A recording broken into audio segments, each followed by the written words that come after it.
I'd like to tell you about the strangest secret in the world. Some years ago, the late Nobel Prize-winning Dr. Albert Schweitzer was being interviewed in London, and a reporter asked him, "Doctor, what's wrong with men today?" And the great doctor was silent a moment, and then he said, "Men simply don't think." It's about this that I want to talk with you. We live today in a golden age. This is an era that man has looked forward to, dreamed of, and worked toward for thousands of years. But since it's here, we pretty well take it for granted. We in America are particularly fortunate to live in the richest land that ever existed on the face of the earth, a land of abundant opportunity for everyone. But do you know what happens? Well, let's take 100 men who start even at the age of 25. Do you have any idea what will happen to those men by the time they're 65? These 100 men who all start even at the age of 25 believe they're going to be successful. If you asked any one of these men if he wanted to be a success, he'd tell you he did. And you'd notice that he was eager toward life, that there was a certain sparkle to his eye, an erectness to his carriage, and life seemed like a pretty interesting adventure to him. But by the time they're 65, 1 will be rich. 4 will be financially independent. 5 will still be working. 54 will be broke. Now think a moment. Out of the 100, only 5 make the grade. Now why do so many fail? What has happened to the sparkle that was there when they were 25? What's become of the dreams, the hopes, the plans? And why is there such a large disparity between what these men intended to do and what they actually accomplished? When we say about 5% achieve success, we have to define success. And here's the best definition I've ever been able to find. Success is the progressive realization of a worthy ideal. If a man is working toward a predetermined goal and knows where he's going, that man is a success. If he's not doing that, he's a failure. Success is the progressive realization of a worthy ideal. Rollo May, the distinguished psychiatrist, wrote a wonderful book called Man's Search for Himself. And in this book he says, the opposite of courage in our society is not cowardice. It is conformity. And there you have the trouble today. It's conformity, people acting like everyone else without knowing why, without knowing where they're going. Now think of it. In America right now, there are over 18 million people 65 years of age and older. And most of them are broke. They're dependent on someone else for life's necessities.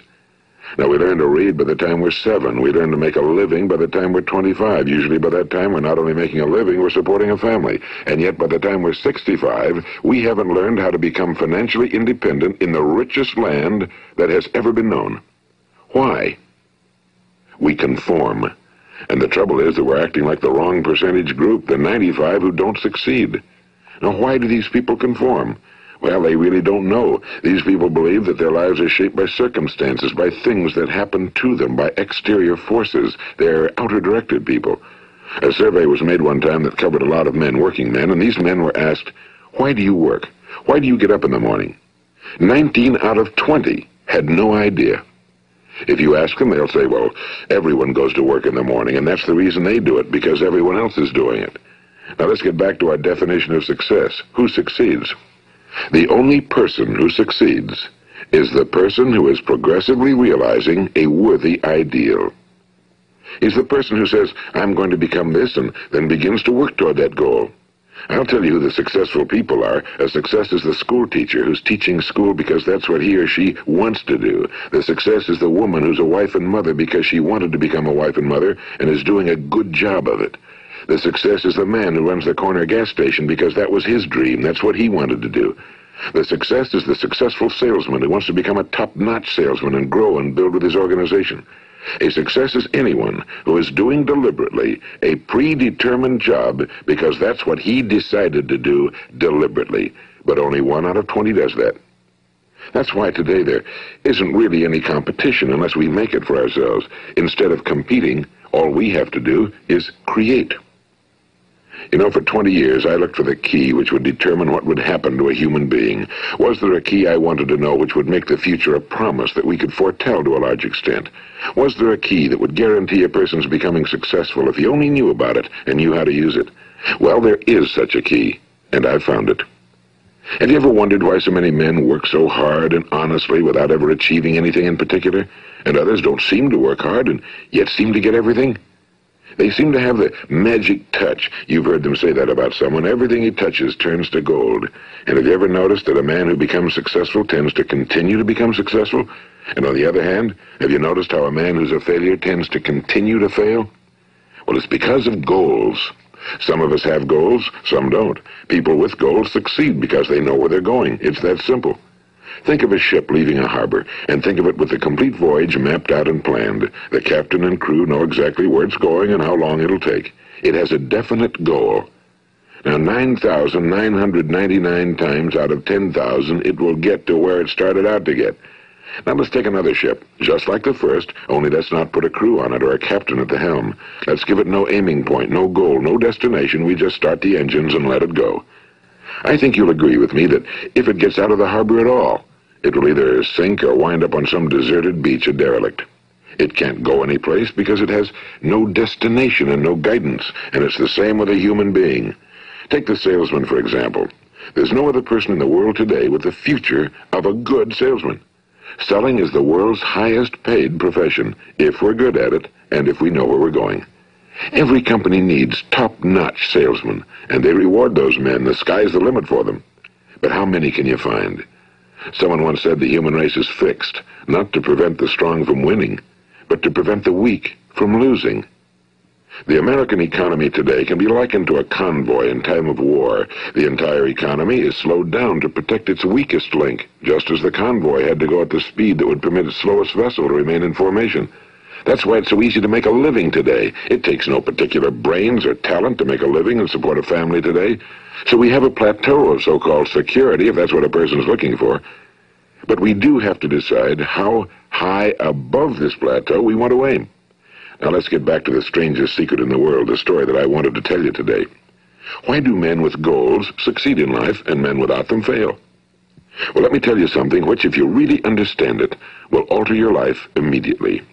If you understand completely what I'm going to tell you from this moment on, your life will never be the same again. You will suddenly find that good luck just seems to be attracted to you. The things you want just seem to fall in line, and from now on you won't have the problems, the worries, the gnawing lump of anxiety that perhaps you've experienced before. Doubt, fear, well, they'll be things of the past. Here's the key to success and the key to failure. We become what we think about. Now let me say that again. We become what we think about. Throughout all history, the great wise men and teachers, philosophers and prophets have disagreed with one another on many different things. It's only on this one point that they are in complete and unanimous agreement. Listen to what Marcus Aurelius, the great Roman emperor, said. A man's life is what his thoughts make of it. Disraeli said this. Everything comes if a man will only wait. I've brought myself by long meditation to the conviction that a human being with a settled purpose must accomplish it, and that nothing can resist a will that will stake even existence for its fulfillment. Ralph Waldo Emerson said this, a man is what he thinks about all day long. William James said, the greatest discovery of my generation is that human beings can alter their lives by altering their attitudes of mind. And he also said, we need only in cold blood act as if the thing in question were real, and it will become infallibly real by growing into such a connection with our life that it will become real. It will become so knit with habit and emotion that our interest in it will be those which characterize belief.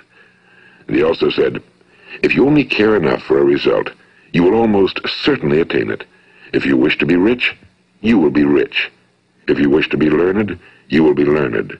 If you wish to be good, you will be good. Only you must then really wish these things and wish them exclusively, and not wish at the same time 100 other incompatible things just as strongly. In the Bible, you read in Mark 9:23, if thou canst believe, all things are possible to him that believeth. My old friend Dr. Norman Vincent Peale put it this way, this is one of the greatest laws in the universe. Fervently do I wish I'd discovered it as a very young man. It dawned upon me much later in life, and I found it to be one of the greatest, if not my greatest discovery outside of my relationship to God. The great law, briefly and simply stated, is that if you think in negative terms, you will get negative results. If you think in positive terms, you will achieve positive results. That is the simple fact, he went on to say, which is at the basis of an astonishing law of prosperity and success. In 3 words, believe and succeed. William Shakespeare put it this way: our doubts are traitors and make us lose the good we oft might win by fearing to attempt. George Bernard Shaw said, people are always blaming their circumstances for what they are. I don't believe in circumstances. The people who get on in this world are the people who get up and look for the circumstances they want, and if they can't find them, make them. Well, it's pretty apparent, isn't it? And every person who discovered this for a while believed that he was the first one to work it out. We become what we think about. Now, it stands to reason that a person who's thinking about a concrete and worthwhile goal is going to reach it, because that's what he's thinking about, and we become what we think about. Conversely, the man who has no goal, who doesn't know where he's going, and whose thoughts must therefore be thoughts of confusion and anxiety and fear and worry, becomes what he thinks about. His life becomes one of frustration and fear and anxiety and worry. And if he thinks about nothing, he becomes nothing. Now, how does it work? Why do we become what we think about? Well, I'll tell you how it works as far as we know. Now, to do this, I want to tell you about a situation that parallels the human mind. Suppose a farmer has some land, and it's good fertile land. Now, the land gives the farmer a choice. He may plant in that land whatever he chooses. The land doesn't care. It's up to the farmer to make the decision. Now, remember, we're comparing the human mind with the land because the mind, like the land, doesn't care what you plant in it. It will return what you plant, but it doesn't care what you plant. Now, let's say that the farmer has 2 seeds in his hand. One is a seed of corn. The other is nightshade, a deadly poison. He digs 2 little holes in the earth, and he plants both seeds, one corn, the other nightshade. He covers up the holes, waters, and takes care of the land, and what will happen? Invariably, the land will return what's planted. As it's written in the Bible, as ye sow, so shall ye reap. Now remember, the land doesn't care. It'll return poison in just as wonderful abundance as it will corn. So up come the 2 plants, one corn, one poison. Now, the human mind is far more fertile, far more incredible and mysterious than the land, but it works the same way. It doesn't care what we plant. Success, failure. A concrete, worthwhile goal, or confusion. Misunderstanding, fear, anxiety, and so on. But what we plant, it must return to us. You see, the human mind is the last great unexplored continent on Earth. It contains riches beyond our wildest dreams. It will return anything we want to plant. Now, you might say, well, if that's true, why don't people use their minds more? Well, I think they figured out an answer to that one, too. Our mind comes as standard equipment at birth. It's free, and things that are given to us for nothing we place little value on. Things that we pay money for, we value. The paradox is that exactly the reverse is true. Everything that's really worthwhile in life came to us free. Our minds, our souls, our bodies, our hopes, our dreams, our ambitions, our intelligence, our love of family and children and friends and country, all these priceless possessions are free. But the things that cost us money are actually very cheap and can be replaced at any time. A good man can be completely wiped out and make another fortune. He can do that several times. Even if our home burns down, we can rebuild it. But the things we got for nothing, we can never replace. The human mind isn't used because we take it for granted. Familiarity breeds contempt. It can do any kind of job we assign to it, but generally speaking, we use it for little jobs instead of big, important ones. Universities have proved that most of us are operating on about 10% or less of our abilities. So decide now, what is it you want? Plant your goal in your mind. It's the most important decision you'll ever make in your entire life. What is it you want? Do you want to be an outstanding salesman? A better worker at your particular job? Do you want to go places in your company, in your community? Do you want to get rich? All you've got to do is plant that seed in your mind, care for it, work steadily toward your goal, and it will become a reality. It not only will, there's no way that it cannot. You see, that's a law, like the laws of Sir Isaac Newton, the laws of gravity. If you get on top of a building and jump off, you'll always go down. You'll never go up, and it's the same with all the other laws of nature. They always work. They're inflexible. Think about your goal in a relaxed, positive way. Picture yourself in your mind's eye as having already achieved this goal. See yourself doing the things you will be doing when you've reached your goal. Ours has been called the phenobarbital age, the age of ulcers and nervous breakdowns and tranquilizers, at a time when medical research has raised us to a new plateau of good health and longevity. Far too many of us worry ourselves into an early grave trying to cope with things in our own little personal ways without learning a few great laws that will take care of everything for us. These things we bring on ourselves through our habitual way of thinking. Every one of us is the sum total of his own thoughts. He is where he is because that's exactly where he really wants to be, whether he'll admit that or not. Each of us must live off the fruit of his thoughts in the future, because what you think today and tomorrow, next month and next year, will mold your life and determine your future. You're guided by your mind. I remember one time I was driving through eastern Arizona, and I saw one of those giant earth-moving machines roaring along the road at about 35 miles an hour with what looked like 30 tons of dirt in it. A tremendous, incredible machine, and there was a little man perched way up on top with the wheel in his hands guiding it. And as I drove along, I was struck by the similarity of that machine to the human mind.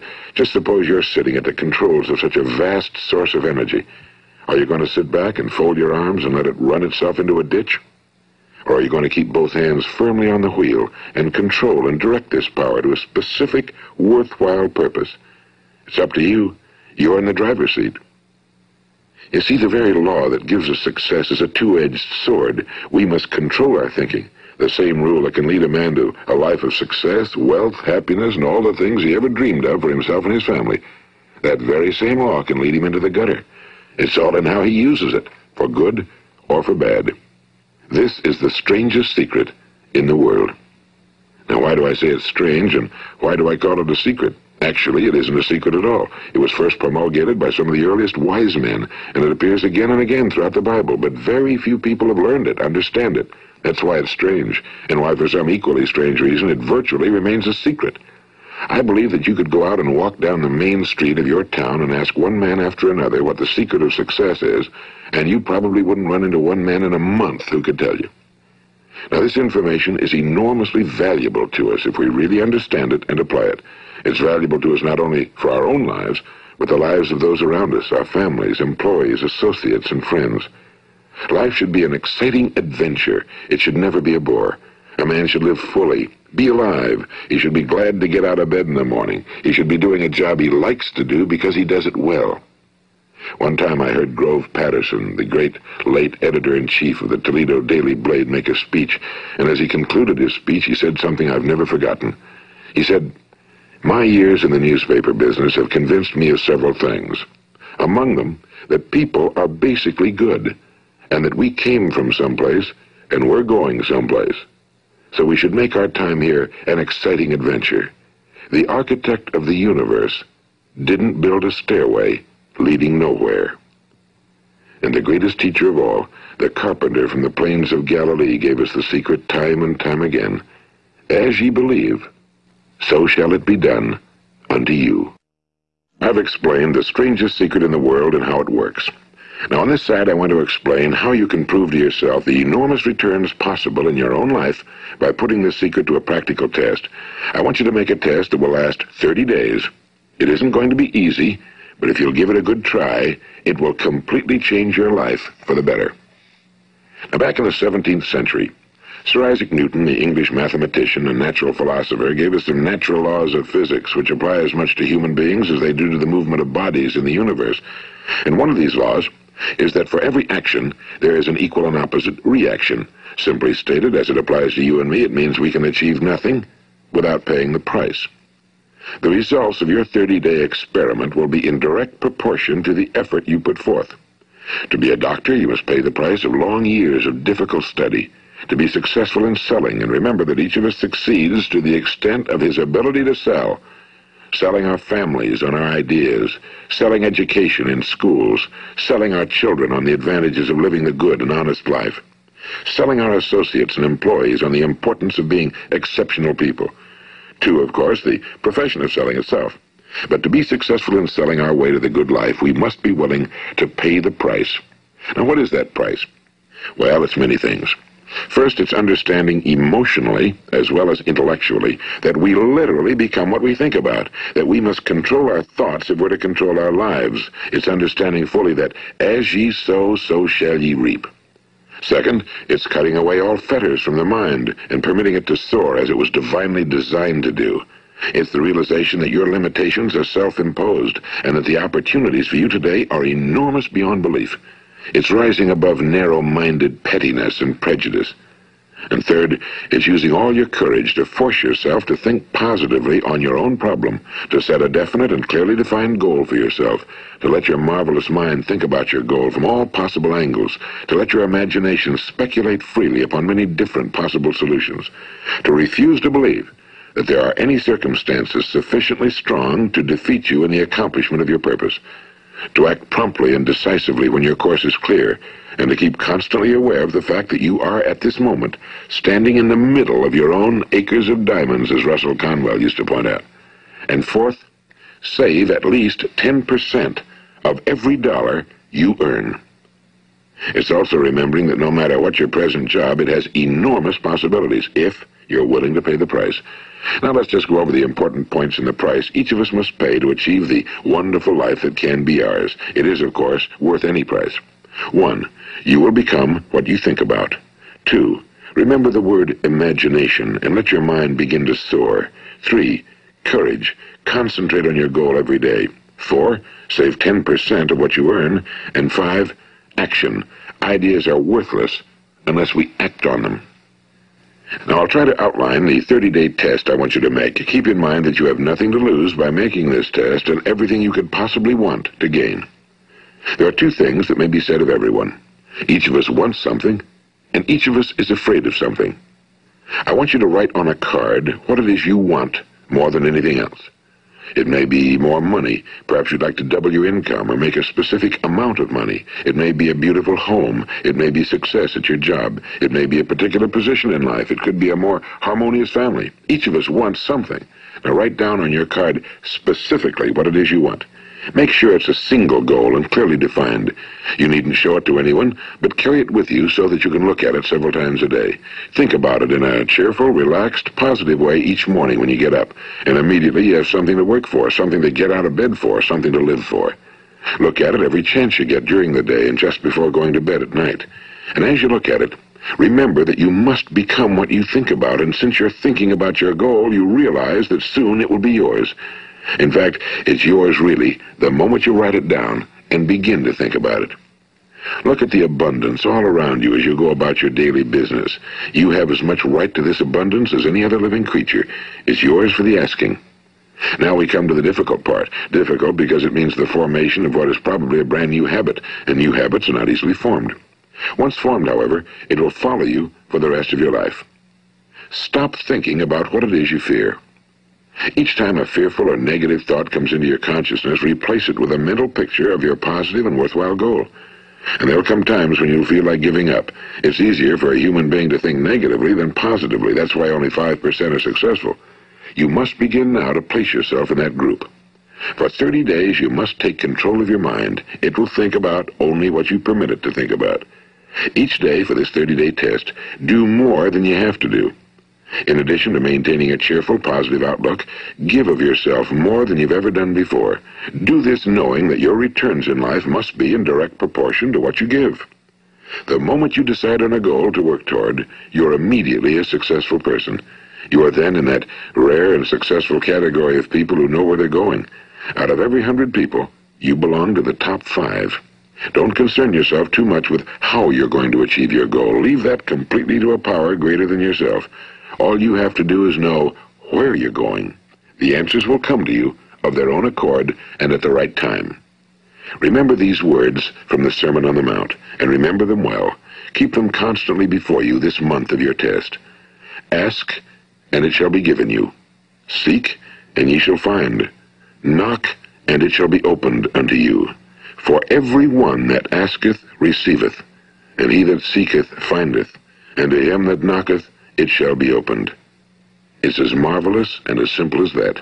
In fact, it's so simple that in our seemingly complicated world, it's difficult for an adult to understand that all he needs is a purpose and faith. For 30 days, do your very best. If you're a salesman, go at it as you've never done before, not in a hectic fashion, but with the calm, cheerful assurance that time well spent will give you the abundance in return you deserve and want. If you're a homemaker, devote your 30-day test to completely giving of yourself without thinking about receiving anything in return, and you'll be amazed at the difference it makes in your life. No matter what your job, do it as you've never done it before for 30 days. And if you've kept your goal before you every day, you'll wonder and marvel at this new life you've found. Dorothea Brand, the outstanding editor and writer, discovered it for herself and tells about it in her fine book, Wake Up and Live. Her entire philosophy is reduced to the words, act as though it were impossible to fail. She made her own test with sincerity and faith, and her entire life was changed to one of overwhelming success. Now, you make your test for 30 full days. Don't start your test until you've made up your mind to stick with it. You see, by being persistent, you're demonstrating faith.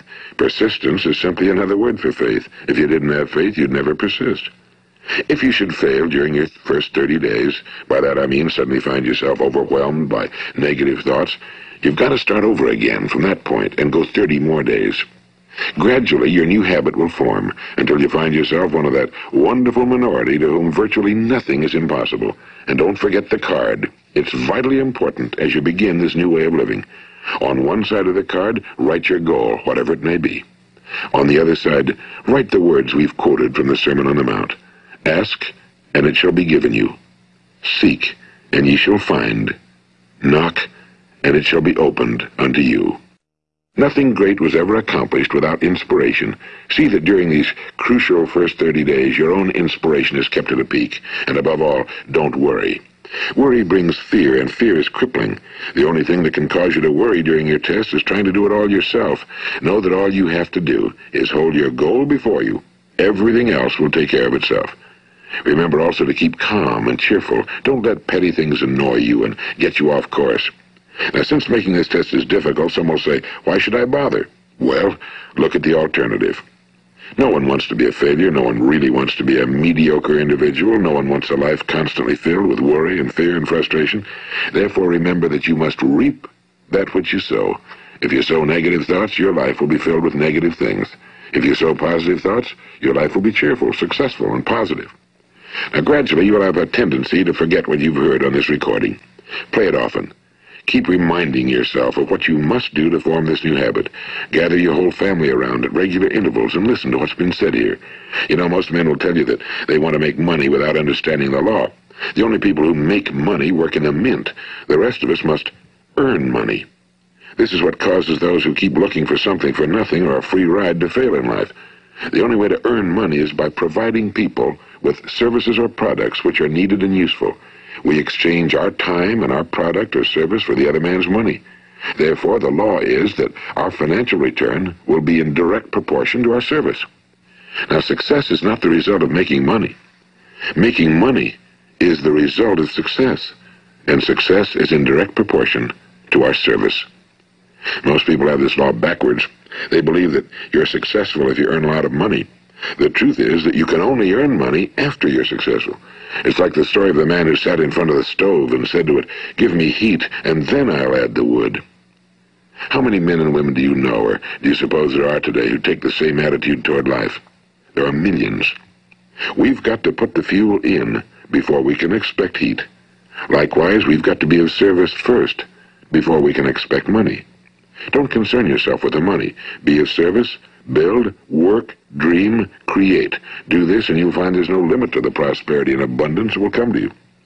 Prosperity, you know, is founded upon a law of mutual exchange. Any person who contributes to prosperity must prosper in turn himself.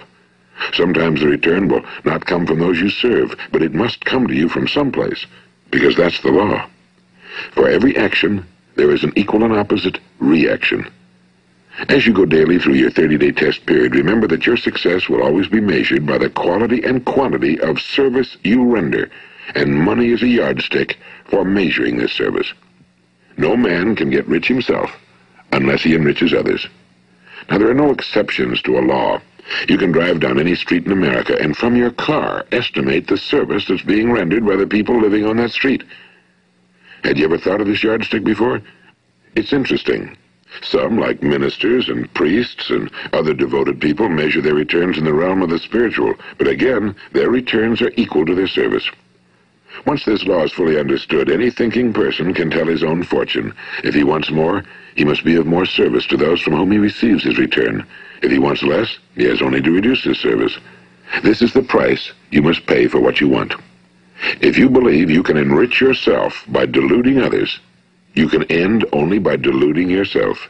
It may take some time, but just as surely as you breathe, you'll get back what you put out. Don't ever make the mistake of thinking you can avert this. It's impossible.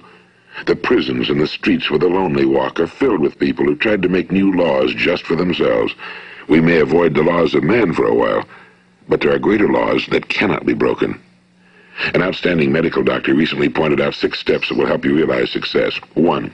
Set yourself a definite goal. 2. Quit running yourself down. 3. Stop thinking of all the reasons why you cannot be successful and instead think of all the reasons why you can. 4. Trace your attitudes back through your childhood and try to discover where you first got the idea you couldn't be successful, if that's the way you've been thinking. 5. Change the image you have of yourself by writing out a description of the person you would like to be. And 6. Act the part of the successful person you have decided to become. The doctor who wrote those words is a noted West Coast psychiatrist, Dr. David Harold Fink. Do what the experts since the dawn of recorded history have told you you must do. Pay the price by becoming the person you want to become. It's not nearly as difficult as living unsuccessfully. Make your 30-day test, then repeat it again, and each time it will become more a part of you until you'll wonder how you could ever have lived any other way. Live this new way and the floodgates of abundance will open and pour over you more riches than you may have dreamed existed. Money? Yes, lots of it. But what's more important, you'll have peace. You'll be in that wonderful minority who lead calm, cheerful, successful lives. Start today. You have nothing to lose, but you have a whole life to win. This is Earl Nightingale, and thank you.